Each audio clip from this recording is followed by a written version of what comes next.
Sahih al-Bukhari 1182 narrated Aisha, the Prophet never missed 4 rakat before the Zuhr prayer and 2 rakat before the Fajr prayer. Sahih al-Bukhari 1183 narrated Abdullah al-Muzni, the Prophet said, pray before the Maghrib, compulsory prayer. He said it thrice, and in the 3rd time, he said, whoever wants to offer it can do so. He said so because he did not like the people to take it as a tradition. Sahih al-Bukhari 1184 narrated Murthad bin Abdullah al-Yazani, I went to Uqba bin Amir al-Yahani and said, is it not surprising that Abi Tamim offers 2 rakat before the Maghrib prayer? Uqba said, we used to do so in the lifetime of Allah's Messenger. I asked him, what prevents you from offering it now? He replied, business. Sahih al-Bukhari 1185, 1186 narrated Mahmud bin Arkansar al-Ansari, that he remembered Allah's Messenger, and he also remembered a mouthful of water which he had thrown on his face, after taking it from a well that was in their house. Mahmud said that he had heard Itban bin Malik, who was present with Allah's Messenger, in the Battle of Badr saying, I used to lead my people at Bani Salim in the prayer, and there was a valley between me and those people. Whenever drained it used to be difficult for me to cross it to go to their mosque. So I went to Allah's Messenger, and said, I have weak eyesight and the valley between me and my people flows during the rainy season, and it becomes difficult for me to cross it. I wish you would come to my house and pray at a place so that I could take that place as a praying place. Allah's Messenger said, I will do so.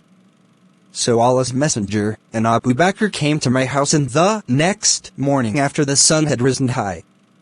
Allah's Messenger asked my permission to let him in and I admitted him. He did not sit before saying, where do you want us to offer the prayer in your house? I pointed to the place where I wanted him to pray. So Allah's Messenger stood up for the prayer and started the prayer with takbir, and we aligned in rows behind him. And he offered 2 rakat, and finished them with tislim, and we also performed tislim with him. I detained him for a meal called khazir, which I had prepared for him. Khazir is a special type of dish prepared from barley flour and meat soup. When the neighbors got the news that Allah's Messenger was in my house, they poured it till there were a great number of men in the house. One of them said, what is wrong with Malik, for I do not see him? One of them replied, he is a hypocrite and does not love Allah and his apostle. On that Allah's apostle said, don't say this. Haven't you seen that he said, none has the right to be worshipped but Allah for Allah's sake only? The man replied, Allah and his apostle know better. But by Allah, we never saw him but helping and talking with the hypocrites. Allah's Messenger replied, no doubt, whoever says, none has the right to be worshipped but Allah, and by that he wants the pleasures of Allah, then Allah will save him from hell.